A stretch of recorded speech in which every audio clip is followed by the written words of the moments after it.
behind this institution was my marhum grandfather, Ayatullah Najafi. Why don't we send our kids to Hawza?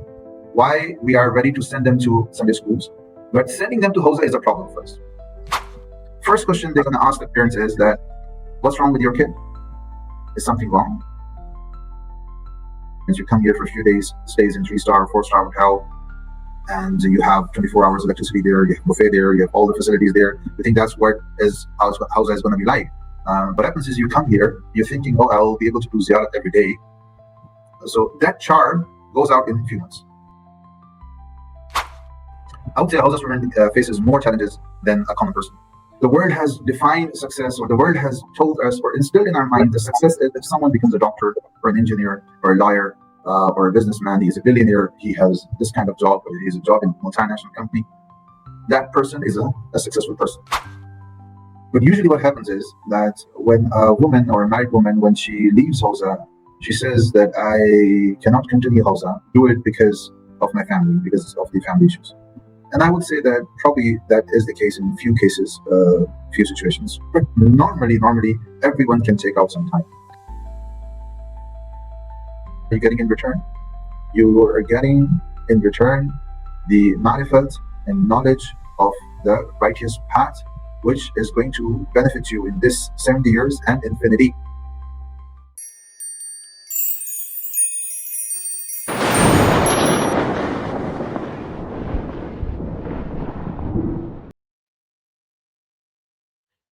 أعوذ بالله من الشيطان الرجيم بسم الله الرحمن الرحيم اللهم صل على محمد وآله محمد.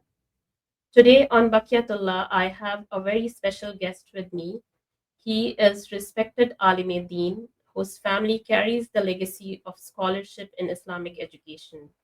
He's also the founder of Al Kadhim Academy, the English Islamic Seminary of Najaf, spreading the message of Ahlul Bayt alayhi salam across the globe. He's also an influential teacher to me as well as to many others. And without any wait, I would welcome Agha Sayed Raza Mosavi. Assalamu alaikum, Agha. Wa alaikum salam wa rahmatullahi wa barakatuh. How are you doing, Agha? Alhamdulillah. How are you? Sorry, well. Alhamdulillah, Agha. Firstly, I would like to thank you for joining us for this podcast, especially when it's too late in Najaf. I think after around 1:30 in the morning. So much appreciated. Thank you for inviting. Okay. So Agha, today's topic of discussion is importance of Islamic education.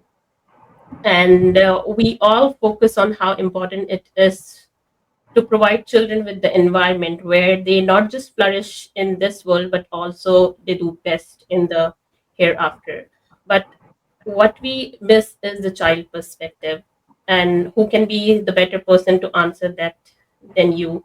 That how does the upbringing of a child who is born in a household that is surrounded with scholars which have rich religious educational background, how does that affect the overall outlook of a child, be it in its childhood, and how that leads to the overall perspective of a child when he grew up, and how that affected you or led you to the path of Hawza?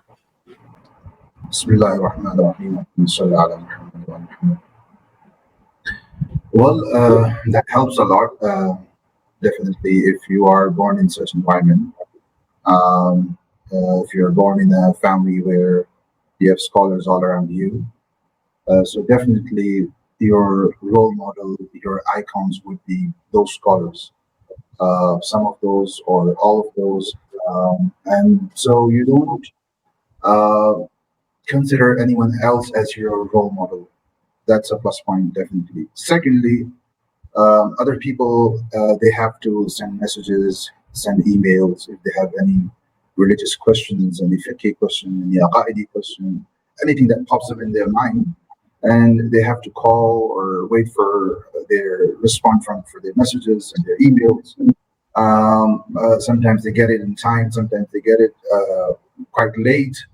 But for us, it was quite easy because I could just ask my father while eating, after dinner, before lunch, after breakfast, and any question, may it be whether it's related to fiqh or at that time we don't know, but any question that would pop up related to the religion, we would ask him, and he would have the answer.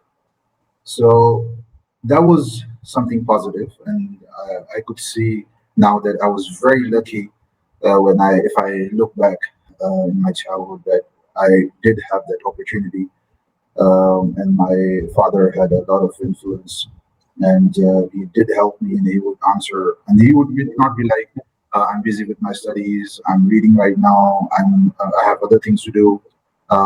He would always be there for us, and especially if we had questions or queries, then obviously uh, he would answer them in details. Even my mother, and my mother also is a scholar, so she also supported me and would answer those queries. But there is a downside of it too. That is that you don't do personal effort. You don't put personal effort like a revert would put, or like any other family member, or any person who's from any other family would do in order to search for the truth. Because what's the difference now is that that person would read, would try to know the truth. If trying to knowing the truth is not easy for that child or that young boy now, who is not born in such a family. Um, so probably, if he is inclined towards religion, what he's going to do is he's going to try to read books. He's going to try to watch videos or YouTube videos and all those things. But we did it. We used to do those things too, but it was more like a bit of reading books and more like asking questions whenever we had our discussions. So yeah, there's a lot of positive side of it, but there's a at least that's what happened with me. That could have read more books or could have done more research in my childhood, but I did not because of this opportunity that I had. Okay, so would you say that they played an important role for you to adopt this path or to come towards Hawza studies, or was that your personal choice? Well, for me, there were a lot of ups and downs. Sometimes in my childhood, most of the time I wanted to be a scholar, but there were times I did not want to be a scholar, especially when I became young, and I saw that no, it's better that if I do this, and so there was a lot of ups and downs, and there was it was not a steady path for me. But there came a time when I realized that I needed to study more, and I needed to acquire more knowledge. And then, if you want to acquire knowledge, if you want to get knowledge, you could do it while you're doing your job. And I was teaching, so I was trying to do that, but it was not happening. So I left my job, I left my work, and then I came to Najaf. Yes. So you sacrificed your lots of things to achieve this Yes. path. So what would you say if a person is a regular average practicing Shia Muslim? Is it important for them to acquire the in-depth religious knowledge, or as long as they're practicing Shia without much in-depth knowledge, it's fine? And how that is different? See, there is a narration.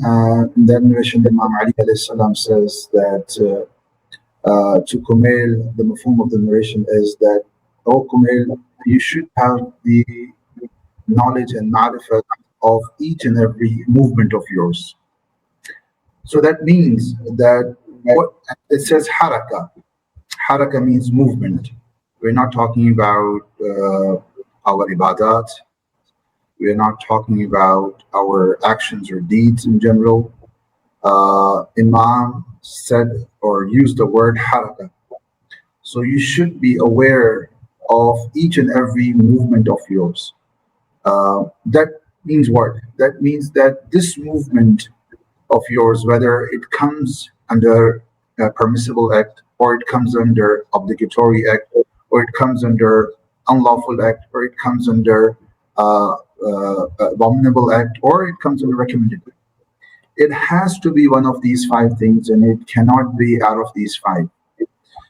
How would you know this movement of yours, little movement of yours, does it fall under haram? Does it fall under wajib? Does it fall under mustahab or makruh or mubah? How would you know if you do not have enough knowledge? Right. So at least the matters that are related to you, whether you are a businessman or you're a shopkeeper or you're a teacher, a student, the matters that are related to you that you face in your everyday life, or you sometimes face, or you face it every day, at least the laws related to those matters, something that is obligatory for you to know. Apart from that, definitely the first thing is that comes aqaid. Aqaid is something that is foremost. And then it comes the your fiqh and your akhlaq and other matters. Um, but yeah, so the matters that are related to you, the matters that you have to face every day, at least you should know whether that is haram or mustahab or wajib. How would you know that if you're busy in your life? You have to take out time. You have to dedicate some of your time for religion in order to know these things. But if you try to know more, if you try to read more, if you try to acquire more and more knowledge, is it better or no? Definitely, that's better, because the more knowledge you have, the more it's going to reflect in your actions. Yes. Definitely. So if I say if a parent or if a person says there are so many Sunday madrasas, there is, especially with the social media, everything is readily available on YouTube. So many lectures. So why still somebody needs to have a formal Hawza education? Why is not that sufficient? Why should we encourage people to have more formal Hausa education, and how that is different from maybe the university education or the online lectures or the knowledge which they get from here and there from Majalis and others? Says Imam says in a narration, "Tafaqquhu fi din," seek deep understanding of the religion. And the word that is used by Imam is tafaqquh. Tafaqquh means deep understanding, and that is the kind of understanding for which you need time. So now, is it mandatory for everyone to seek knowledge, or can some of the people, if they take out time and seek knowledge, is it good enough for everyone? Is it wajib aini or is it wajib kifai? That's a question. Is it mustahab for everyone to uh, acquire a deep understanding of the knowledge? Because if you go to your Sunday school, you don't learn knowledge in detail or religion in detail. That is a given fact. You do learn things, but in a very basic way. So what is happening is that people are going towards Hausa. They join Hausa, but the ones who are going to Hausa are from specific areas or from specific countries. And we see that there is a big shift from the Eastern countries towards the Western countries. People are migrating from the Eastern countries towards the Western countries, especially the intelligent, the top notch students or the teachers or the skillful people. They are migrating from East to West. Now, from West, those families who are living there now, those parents who have such kind of kids now, they are not sending their kids to Hawzas, or even if they are sending, the number is very low. So this tafaqquh fi deen, this is practically not happening in some of the countries. This amr, this command of our Ma'soom is not being applied by people of some of the countries. Now the question is that why should we give it a priority? We should look after ourselves. We should look after our affairs, our family, and our financial affairs. And if we send someone to the Hawza, and I understand it's not easy, because if you send someone to Hawza, then you have to obviously um, sacrifice a lot of things, especially if you have sent your kid to university, school, college. So after that, if you send your son to Hausa, then you expect him to earn, and that is not happening if you send him to Hausa. So number one thing is that the problem comes when we look everything within the parameters of the 60, 70 years of our life. We see success, what the world has told you success is. The world has defined success, or the world has told us or instilled in our mind that success is if someone becomes a doctor or an engineer or a lawyer or a businessman. He is a billionaire. He has this kind of job, or he has a job in a multinational company. That person is a successful person. A person who goes to Hausa, who does not think about the materialistic world, who does not come under the capitalistic force, who does not become an entity of this capitalistic world, who comes out of it, goes to Hausa, is discouraged by the parents sometimes, or definitely by the relatives. First question they're going to ask the parents is that, what's wrong with your kid? Is something wrong? And this is I've been in Hausa for 10 years, and this is what I have. This is from the experiences of many of the students, especially those ones who are the best of the best, who are getting good marks or good grades. If they are sent to Hausa, the first question the relatives will ask the kid is, or the parents, that what is wrong with the kid? Why you're sending your kid to Hausa? Right. So that means that Hausa is for you send your kid, even if you're sending your kid to Hausa, so you're sending the kid who is of no use in your capitalistic world. He cannot earn money for you. He is nothing for you. He is a burden for you. Now let's just send him to Hausa.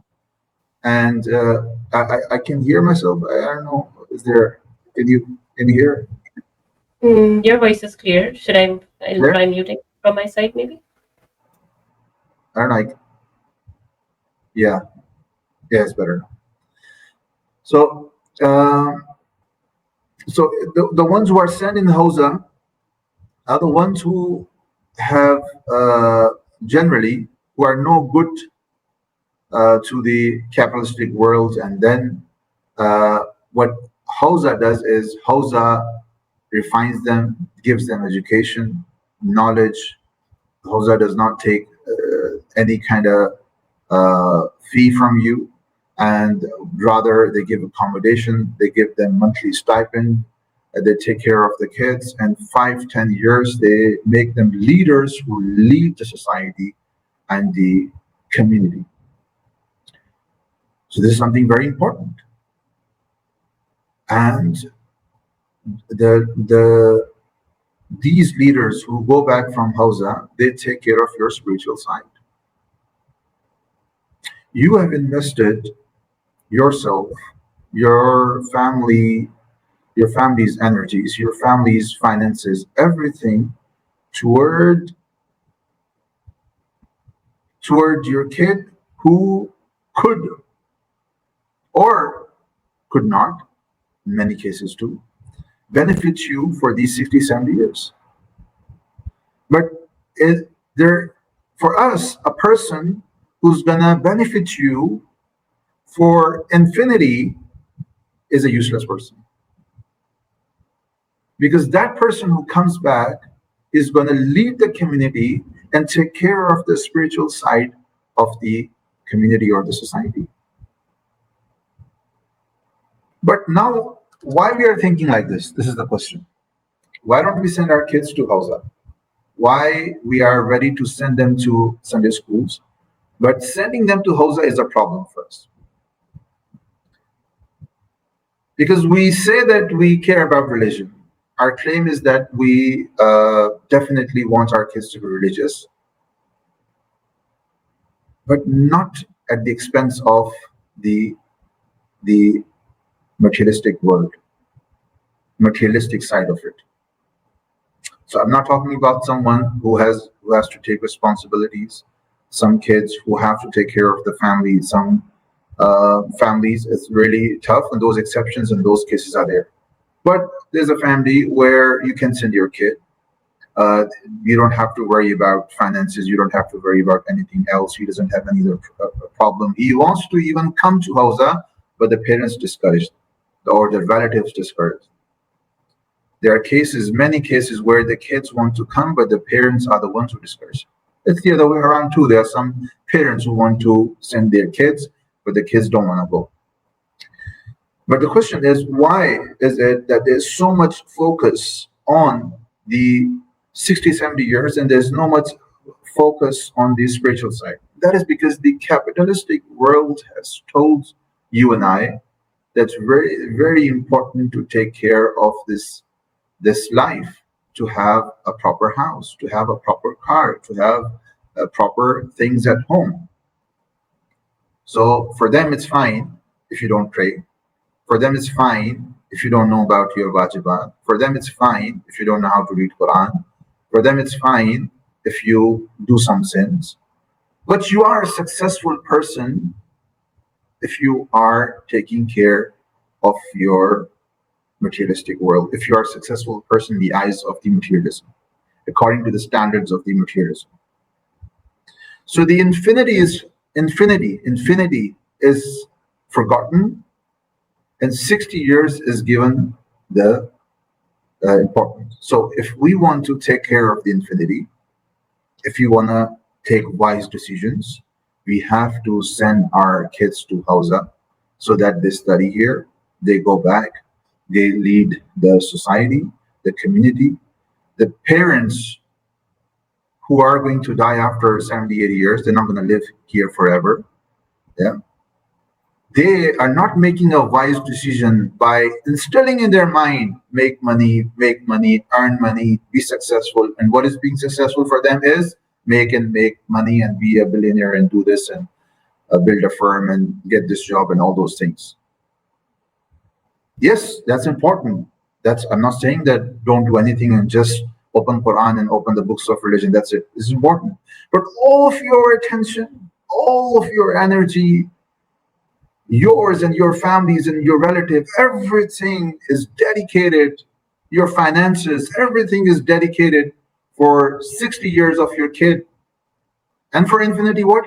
Nothing more, just or a few hours in a day or in a month, in a week for Sunday schools, or that's it. For infinity, few hours, and for 60, 70 years, all of your energies, all of your finances, all of your efforts are there. So it's important that we, look over here too and send our kids to Hawza.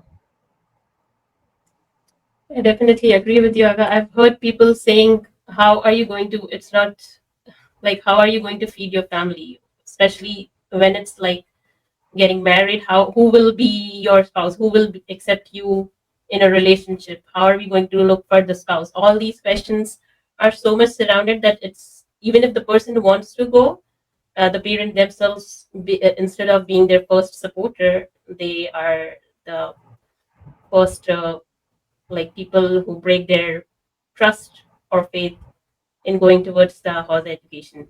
So, like in your case, you left everything. You left your, I should say, all the worldly or materialistic things just to pursue this. So, what message would you like to give those parents that it's okay? The faith is not just in by like saying it. You have to feel the depth of faith and tawakkul ilallah. How will you connect? What message would you like to give the parents basically so that they have a positive outlook towards sending their kids to Hawza? Well, for that, we have to first realize and first we have to talk about success and what is success. Because the idea of success or the notion of success is different in different societies, communities, or areas. For some people, rather, most of the people, what is success is, like I said before, that success is if you have a job, if you have a multinational job, if you are a doctor, if you're a surgeon, if you have your own business or your own entrepreneur, you're doing, so you are a successful person. That's what success is for them.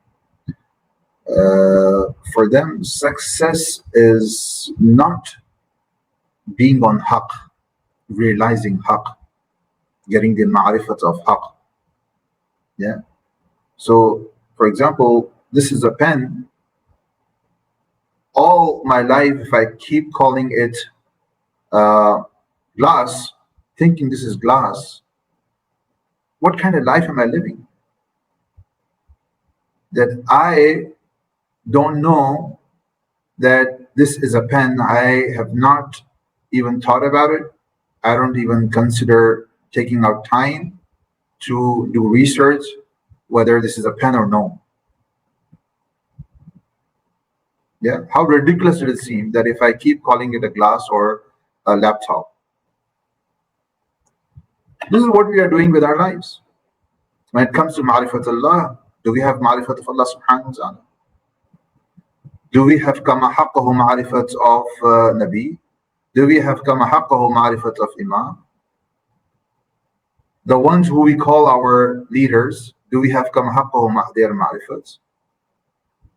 If we had true ma'rifat, one ziyarat would have changed our lives. But people come 10 times for ziyarat and their lives are not changed. Why? Because they don't come with ma'rifat. They come for other purposes. Or even if they are coming with some ma'rifat, but that is not enough ma'rifat. That's why their life is not changed. So what is success? Success is to be on the right path and knowing what is haq and what is right.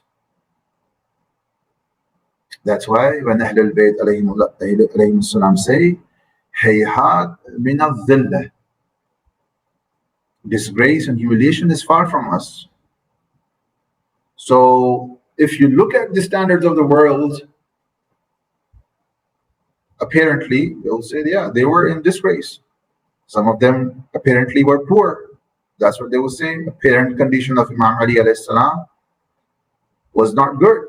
Apparent condition of some of the Imams, or the apparent condition of Sayyidah Zainab Salamullah alayha, or Sayyidah Zahra Salamullah alayha, or the family of Imam Hussain alayhi salam, how they were treated by the people, how the family of Ahlul Bayt alayhim salam were taken to the streets of Kufa and Syria, and all of that. So that is disgrace for them. What happened in Karbala is disgrace for them. Yazid and Ibn Ziyad are thinking that we have won because according to the standards of the world, they conquered, they killed everyone, and this is what success is for them. But Sayyidina Zainab Salamullah alayha is telling us what?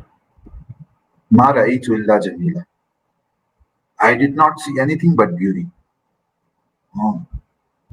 So her brother is being martyred, her sons are being martyred, her family members are being martyred, she's being taken as captive, and what is she seeing? She's seeing beauty in all of that. Why is that? Because she is on haqq. She knows that she is on the right path. She has done what Allah subhanahu wa ta'ala has expected from her. That's why she said, doesn't. So that's what is success. If that is success, then that means that what you think is success is not success. And this kind of success is very, very important. Why? Because the effect of this success is for not for again for this life, in this life for 60 years, it's for infinity. If and the world has told us that something that has more effect, that's more profitable, that has more benefits, that's more durable, yeah, you should take it and get it. And something that is less profitable, something that is less durable, you should leave that and put your energies for something that is more profitable. So this path is definitely more profitable. Yes, there will be troubles, there will be trials, but were there not any trials in the way of the Imams? You think they became, or they reached the level of Kamal al-Ruhi, spiritual excellence, without going through any trials? They went through trials. They went through tribulations. Right now, Imam Zaman Ajarallahu Ta'ala Farajahu Sharif is within us, but he cannot communicate with us. He cannot talk to us. He has all of the knowledge. He can see people in a miserable situation and he wants to communicate. He has the solution of the problems, but he cannot. So he is going through a trial.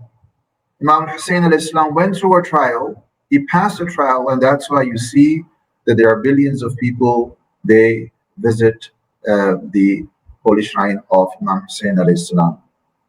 The status of Prophet Muhammad sallallahu alaihi wasallam is definitely greater than Imam Hussein al-Islam. Yes, sir. The status of Imam Ali being a father is, or being the first Imam, is definitely higher than Imam Hussein al-Islam, and then Imam Hassan's and Sayyid. But the effect of the trial that he passed, test that he passed, is that there are people who are visiting him in millions and billions every year. This is why it's important that what's not important is that your life is without trials. What's important is you face trials and you pass them so that you reach to a level where others have not. Jazakallah, mashallah, you gave a really strong message to have a full faith in Allah and to work towards acquiring the religious knowledge. I would like to ask you one more thing. You mentioned that, and which I have also witnessed, that many people think that people in Hawza, all they just do is study. They don't know about the real problems of the society, especially what we faced in West. They are not aware of it. I would want you to mention what are some of the challenges that a Hausa student, be it from like any Eastern country or one especially who's coming from West, what challenges do they face, be it financial, emotional, being away from the family, and what is the advice you will give someone who would like to come to Hausa for the religious education? What should they be prepared of? I would say a Hausa student faces more challenges than a common person. Why is that? Because when a Hausa person, a person who studies in Hausa, a student who's a Hausa student, he leaves his hometown, goes to Hausa. He is far from his family, is far from his friends, he is far from his comfort zone, first of all. So all of these issues he has to face, and when he goes there, there are other issues that he has to face. For example, there is a culture barrier. It's a new culture. He thinks that he's been to um, the city because he came here for ziyarat, whether it's Qom, Mashhad, or Najaf, or Karbala. That's a different experience. You come here for a few days, stays in 3-star, 4-star hotel, and you have 24 hours electricity there, you have buffet there, you have all the facilities there. You think that's what is Hawza is going to be like. And so when you come here, you come to know, no, it's a different story. There's going to be electricity issue. There's going to be, you have to face people. You have to go out and, then there is language barrier. So there are a lot of issues a Hawza student faces. But who is successful and who is the one who is able to pass these trials? The one who comes with a firm belief that what he wants to achieve. Now, there are people who come here because they want to run away from the reality of the life. There are some people who have seen that they come here because they think it's an easy life, and in West it's not easy to live. You have to work, you have to earn the bread and butter and all those things. And here it's very easy for you to live. That's not the case. It is not easy, but yeah, if they have figured out some way through which they make it easy for them, but they're living a life where they are just comfortably living an useless kind of life, meaningless life. They're not actually acquiring knowledge, or even if they acquire knowledge, that is very basic level of knowledge which they could acquire over there too. So people come for different reasons. The ones who come with a firm belief or firm resolution, they are the ones who are able to face these problems, pass these trials, and they successfully, So it depends. What is your intention? Why you came here? What do you want to achieve? And if you really want to achieve something in Hawza, you've come with true intentions, then it's not a problem. The second factor that I've seen is that how you've been brought up. That's also important. If you have been brought up in a way that you've been an independent boy, where you can take care of yourself, you're not reliant on your family members or your friends. You have trained yourself in a way that you can live in any environment. That's very important. How important is for you to be around scholars? How important is it for you to do ziyarat, getting the blessing of ziyarat? Sometimes people say that, I feel very lucky, but if you have a very basic level of marifat of Imam, of the very basic level of knowledge of what religion is, of what ziyarat is, what happens is you come here, you're thinking, oh, I'll be able to do ziyarat every day. So that charm goes out in a few months, if that's your main goal of coming to Hawza. And this is from experience, I'm telling you. I've seen many students like this who come here, in few months, that charm is gone. And now you're like, okay, you've done probably 500 ziyarat, or let's just say a few hundred ziyarats in few months or a year. And then it becomes, because there is no thirst for knowledge, there was no backup ma'rifat or knowledge, ilm there for these ziyarat. You came here just for ziyarat, and then that was your intention. You were thinking that I won't have to pay for the accommodation. I won't have to pay for food. It's going to be free food, free stay. You just can go do ziyarat anytime. So if that is your intention, that's fine. That's a fine intention. But the problem is that when you come at the pretext of being a Hawza student, and actually your intention was that you will get free ziyarat, that is going to go away in a few months.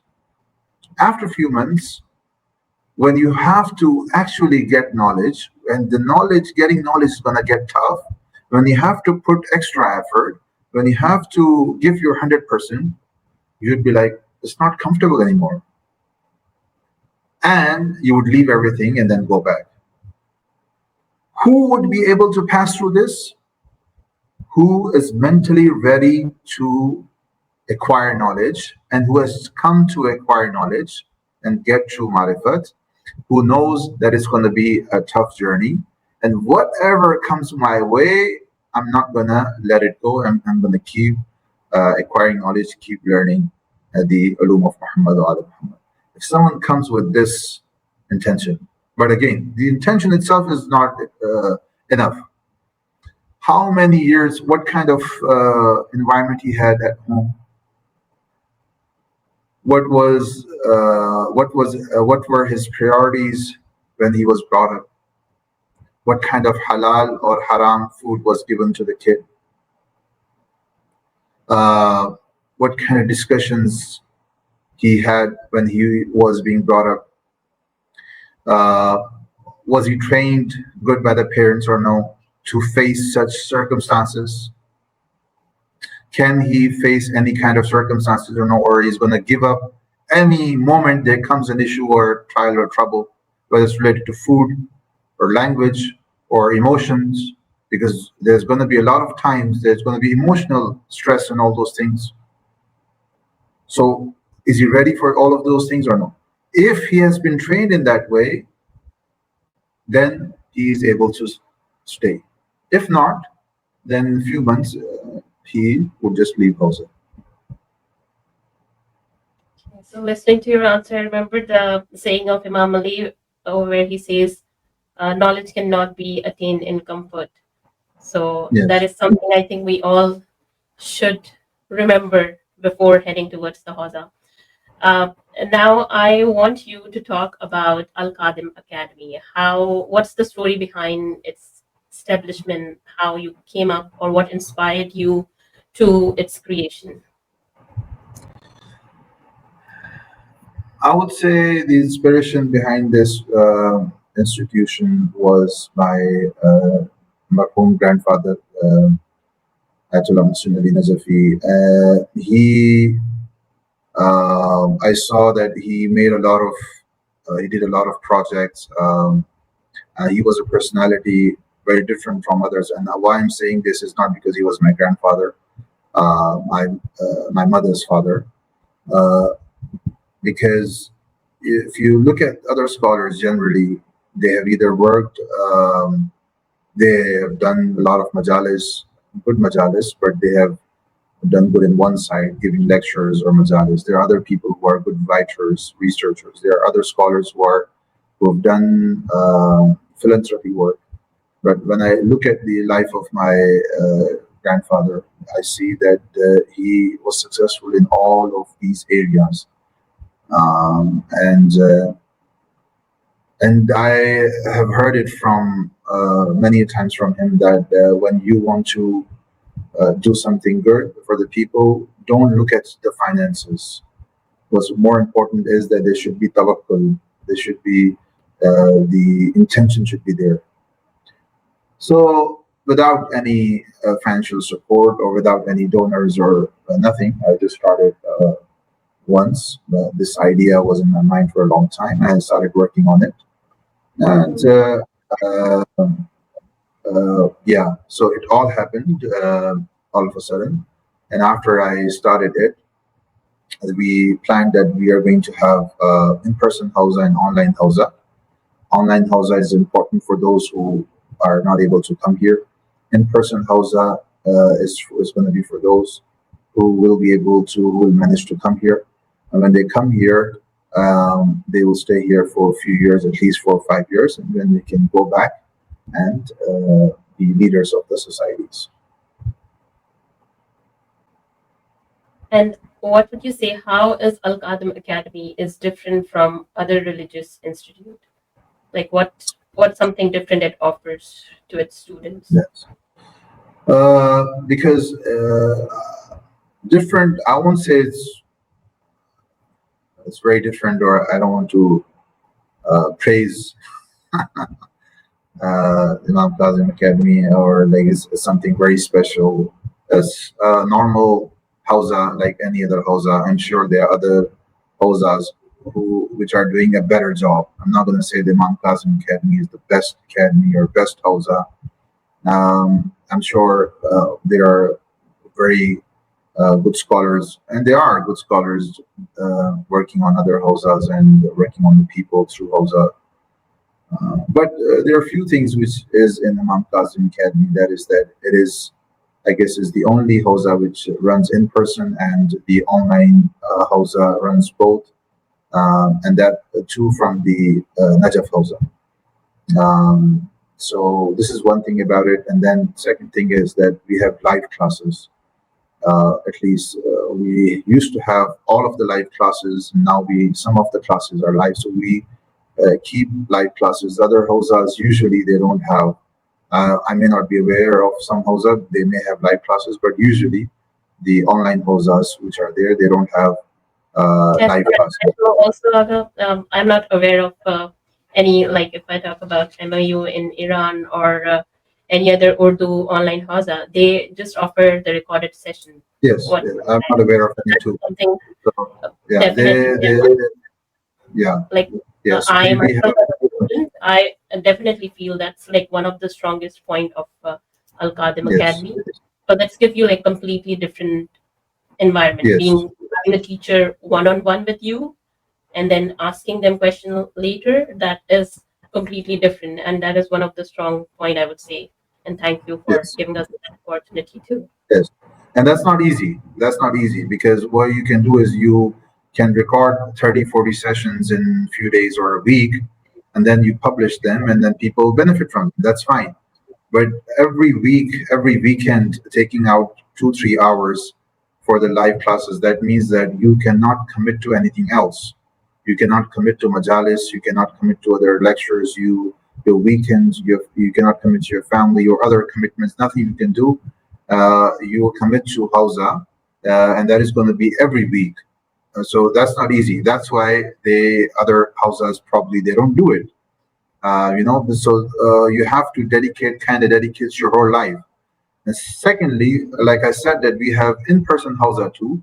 So the teachers here they have dedicated their everything to Hawza, because in other days they are teaching or they're learning themselves, or they're teaching in the in-person Hawza. When they're free from that, they're teaching in online Hawza. So these are the few things and then third thing is that we have taqrirat, which is speciality of Najaf Hawza. We ask students to write notes. I'm not aware of any Hawza who does that. Usually they don't do that. They have tests probably, but this is something different about Imam Kadhim Academy, that you have to write your lecture. Writing your lecture is important. Why? Because and when you write the lecture, you getting ready to be a teacher yourself when that subject ends. When the teacher ends up teaching you that book, you can teach that book yourself, because you have all of the material of how the teacher has taught that subject. Now you can use that and teach some students, and also you can refer back to it whenever you want to, whether it's after a few months, a year, 2 years, because your own handwritten notes, in few minutes you are able to remember what was being taught to you. Then you can teach it, or you can use it in some talk or presentation, or some answering some question, or any scenario you can use it.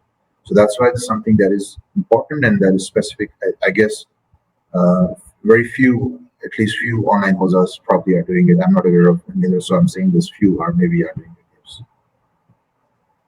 I would just like to add on the student perspective. It's appreciated that like teachers give so much of their commitment, but one thing as a student which I have noticed is we also become like committed. It's not like if you have like recorded session, you keep on delaying things. This way, you are anyhow some way like being into the situation, and even if you not trying, but somehow you getting something. So yes, it's like benefit on both ends. And going on further, I know that Al Kadhim Academy offers some other online short courses also. Can you mention some of them? Yes. We are offering Najaf course. I'm the one delivering the course, and it's been there for a few years now. And we have we have offered some husband and wife or marriage related courses before. And in future, in summers, we are going to offer courses for kids or the young boys or girls, inshallah, especially related to Arabic language, because the Sunday schools are there when they address the other areas, but the Arabic language is where they lack. So it's something that we can work on. We are planning to work on. Let's see how it goes, inshallah. I also saw your video about Ramadan spiritual journey. So how was that experience Oh yeah, in the yeah. Academy? Yeah, Ramadan spiritual journey was very good. Spiritual retreat, I guess the name was for the program. It was really good. We had in person again and online students both. It was very good experience. Some students who came here, they are now learning from us, from the teachers, and some of them have become part of Hawza. This was a benefit that in 2 weeks they came to know about what Hawza is like, what Hawza education is like. They came to know about Imam Kadhim Academy. Rather, one of the students, I'm not going to name him, he came and he asked everyone in the U.S. about Imam Kadhim Academy, and they all said it's a scam. Yeah, it was a big thing. Oh, really?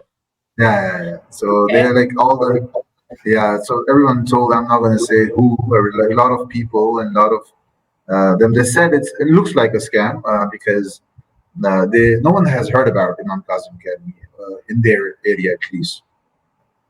So one of the students, he called me and he said that, or let me know that this is what I've heard. So before coming, he said that I'm not probably going to come, or he said that please send me the message and this is my concern. I said it's up to you what you decide, but yeah, I can just say that we are not a scam. And but they came, so their expectation was that it could be a scam, or if even if it's not a scam, it's not going to be a high standard institute where the teachers would be fluent in English. Probably they'll be speaking broken English, or they won't have a refined program, everything. So when they came and they saw that we have teachers, we have scholars who can talk fluently, we had presentations made for each and every subject. And through those presentations and PowerPoint slides, we used to teach and we used to deliver them to the students. So we had syllabus for each and every subject. And the teachers used to address their concerns or their questions. We used to have classes all night because it was Ramadan. So all night we would have classes. Sometimes the sessions would go for 1.5 hours, 2 hours, or questions would go as long as 1 hour or more than that. So, and the teachers were able to answer because they are Hawza students, senior Hawza students, so they can comfortably answer any question. So they were really impressed. So it carried a good message that yeah, there is Imam Kadhim Academy and they exist and they're not scam. Shalaga. For my viewers, I would like to tell that Al Khadim also offers courses for kids.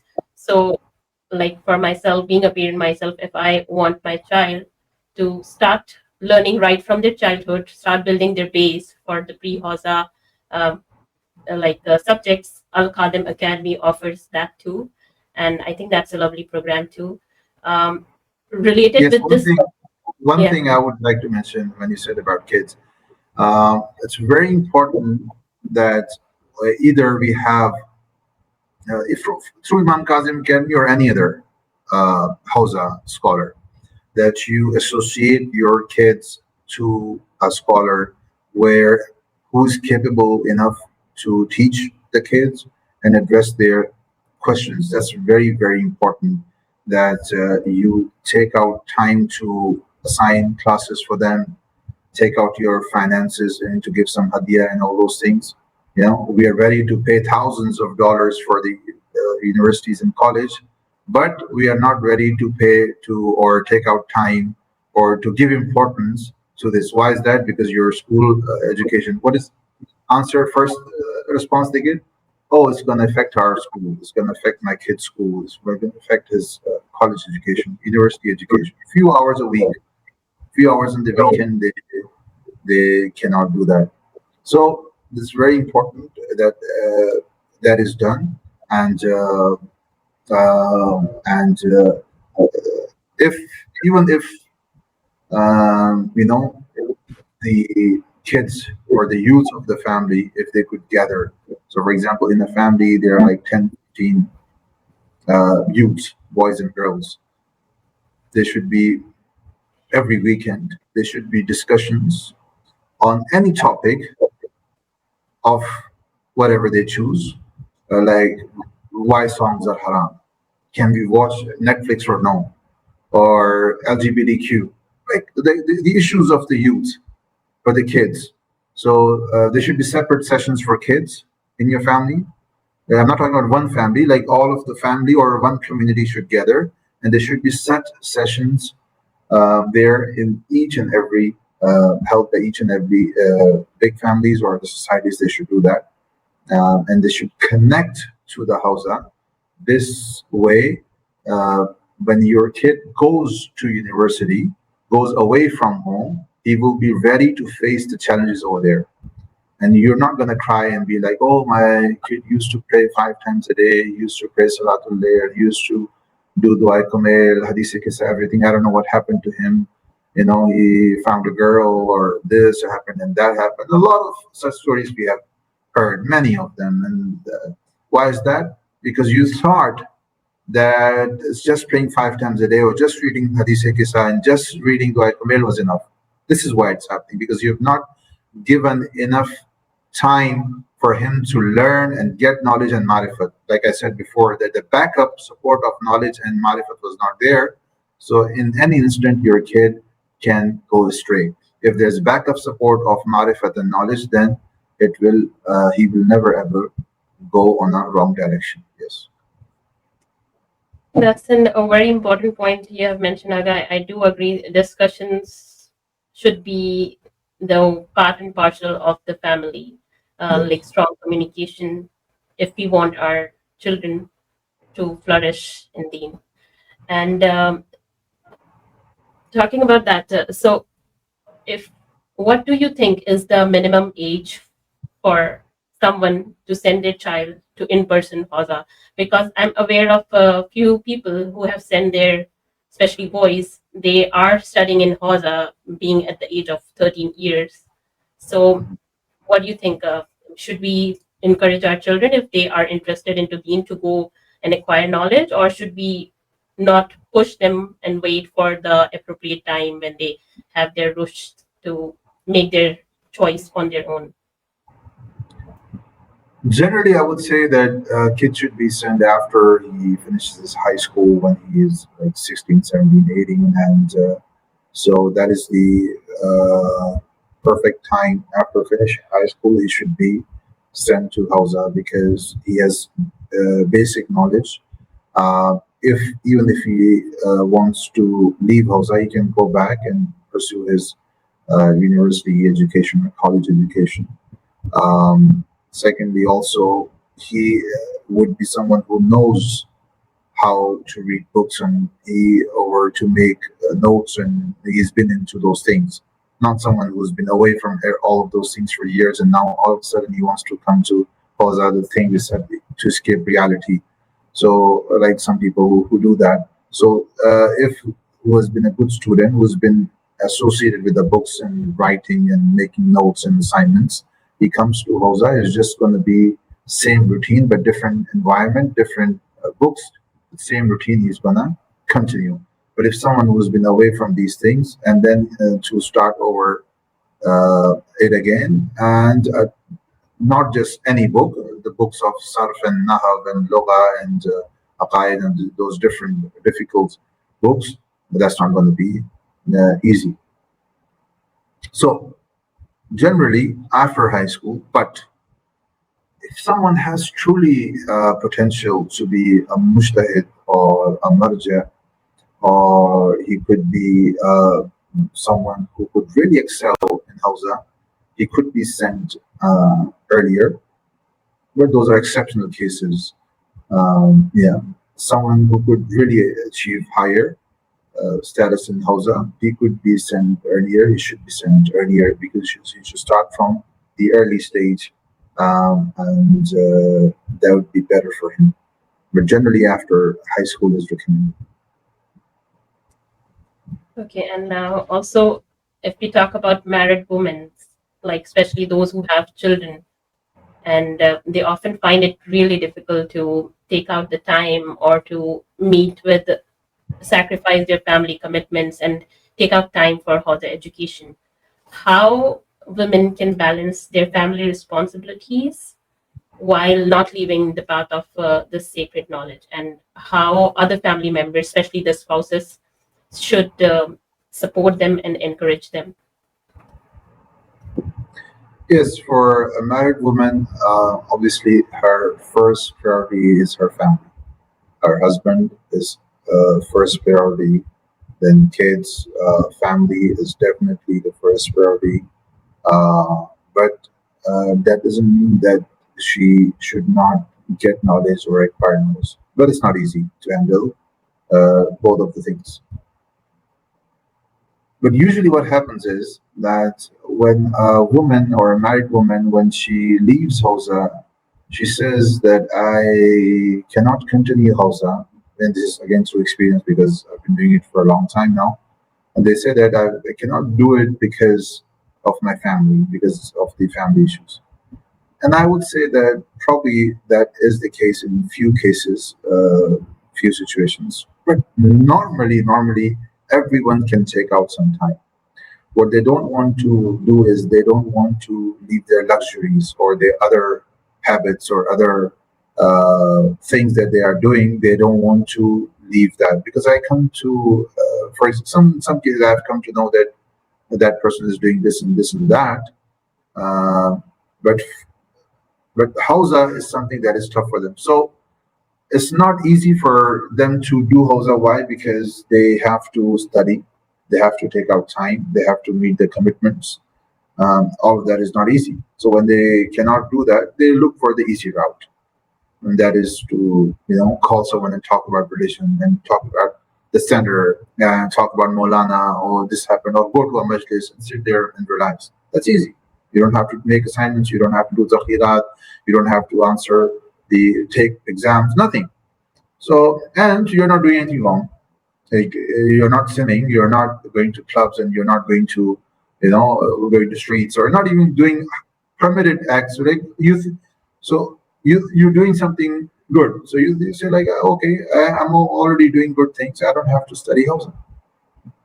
I would say in some cases, not in every case, Shaitan is the one who is behind this.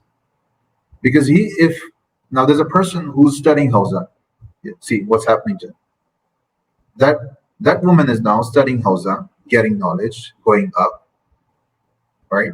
She's going to be able to acquire Arabic language, sarf, nahv, grammar, aqaid, like step by step. She's moving forward, right? And when 4 or 5 years she studies, she's going to reach to a level where there, if she studies good, any question that comes her way, either she can answer herself or she can look for the answer herself too through the books. Yeah, nothing can harm her. There's nothing that can spiritually can harm her. She can definitely defend her own queries and the queries of the other people in 4 or 5 years at least, if she studies good. Now that is happening, and why would Shaitan want that? Why would your enemy want that? Yeah. So what he's gonna do is gonna make you think that, oh, you're not able to go to Husseini anymore, center anymore. You're not able to do your this work. This is also important. You're You're not able neglecting to. your children. Yeah, That's you're like neglecting your or children. the shaitan You're never neglecting your tell family. us that we're wasting time in like Yeah, on our phones or talking to other, but definitely when you like aim to study, the first thing it will come is like, oh, you have a small child. Maybe on the day of judgment, Allah will question you on that you were not being just to the child because of the studies. So I agree that Shaitan always comes and trick us with in the positive things. Yeah. So again, I'm not saying that leave your kid and just because you know that you've been our student for more than a year. That our studies and generally for online Hawza studies are not like shaped in a way that you have to give your whole life to it or you cannot do anything else. You can. You all you have to do is take up some time for the classes and sometimes for the notes, and that's it. Like 6, 7 hours or 8 hours in a week or 10 hours, depending on your study schedule. So that is something that is manageable. But what happens is that we are quickly, there comes an issue, there comes a problem. Oh, I never thought that Hawza is going to be like that. Okay, I cannot manage.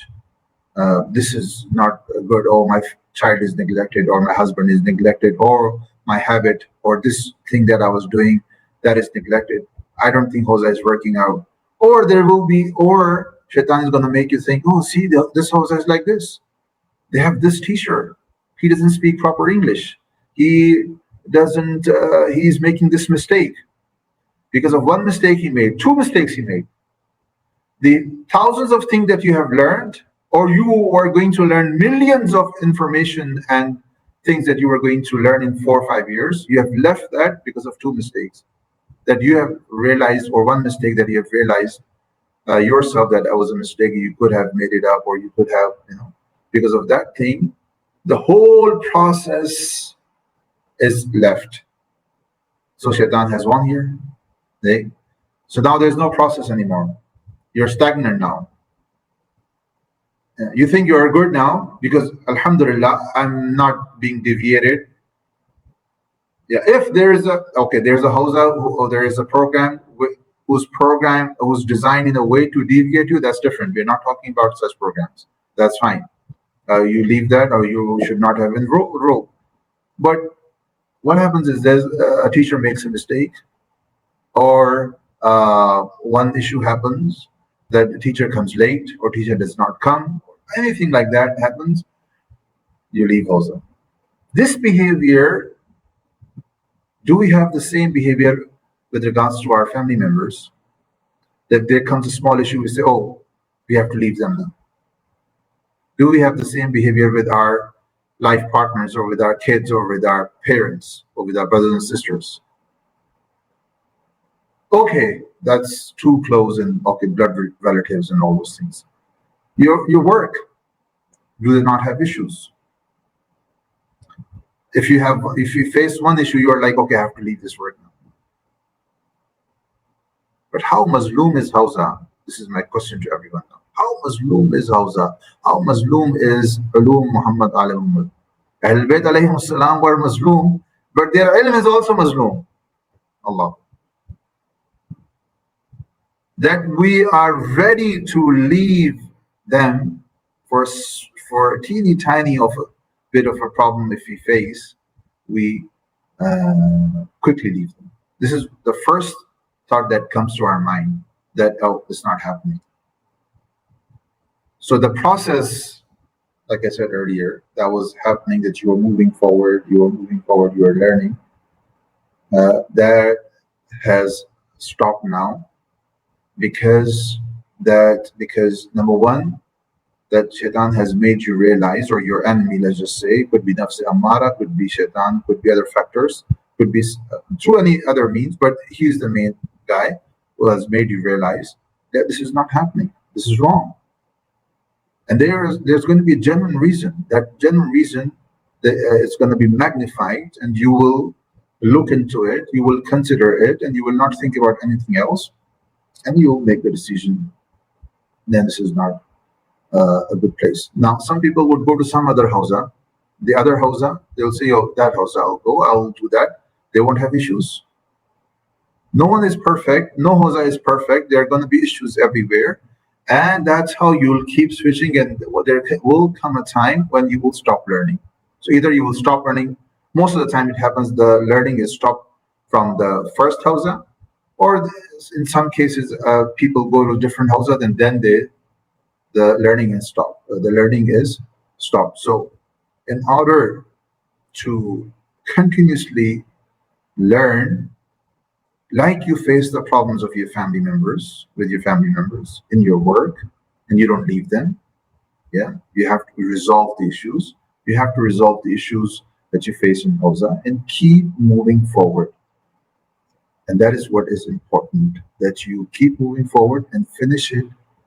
Obviously, it's something that is not possible to, but the course or the whatever program that you're doing, try to finish it. Yes.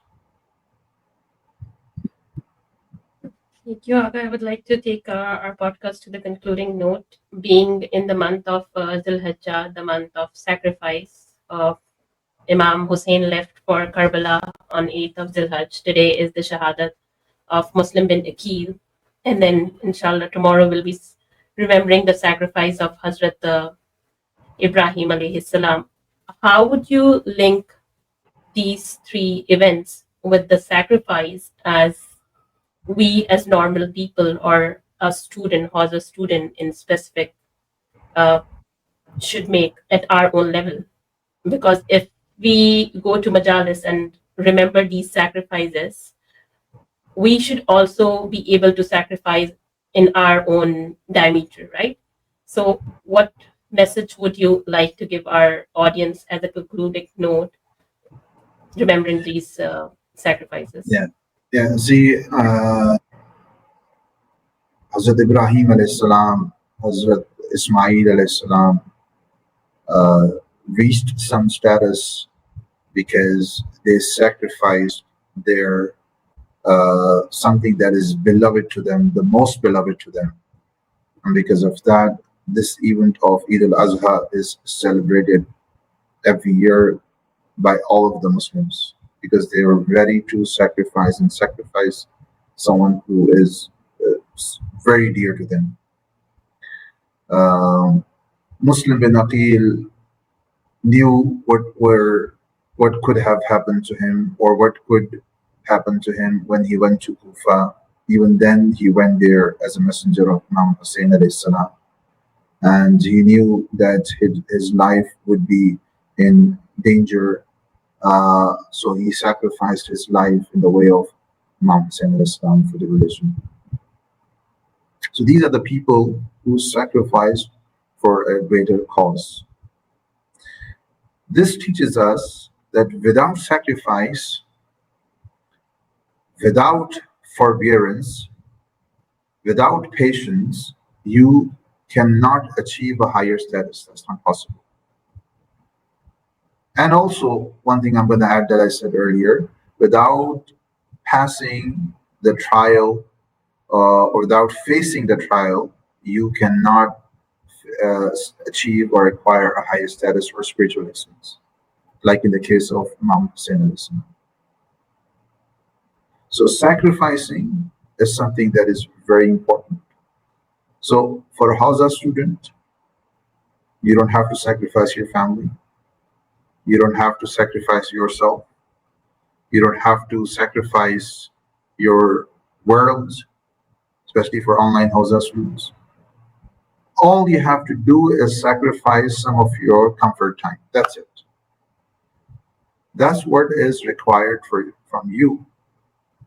And what are you getting in benefit? What are you getting? What kind of benefits you're getting? What are you getting in return? You are getting in return the ma'rifat and knowledge of the righteous path, which is going to benefit you in this 70 years and infinity. What a beautiful deal it is. That if we sacrifice few hours every day, in return, we will be able to live a comfortable life after this life. We will be neighbors of Ahlul Bayt alayhim salam. That's something that is very beautiful. A person who really loves Ahlul Bayt alayhi salam should be ready to sacrifice anything in order to acquire that status. Now, someone may come and say, I can achieve that status without getting knowledge. Possible, that's possible. But if you don't have ma'rifat and you don't have ilm, then you can easily be a prey of the attacks of shaitan, and you could easily be deceived because you don't have the backup of ilm and ma'rifat. So your worshippings could be gone in any second if you don't have ilm and ma'rifat. But if you have the back of ilm and ma'rifat, then your ibadat is way, way more than an ibadat of abid, as the narrations, uh, many of the narrations have talked about this. Jazakallah, Agha. Thank you so much for taking your precious time out for this podcast and Thank you. enlightening us to us with your wisdom and your insightful thoughts. And I hope my viewers will also benefit from this a lot. And until next time, I say Khuda Hafiz and take care. We'll see you next time. Thank you once again.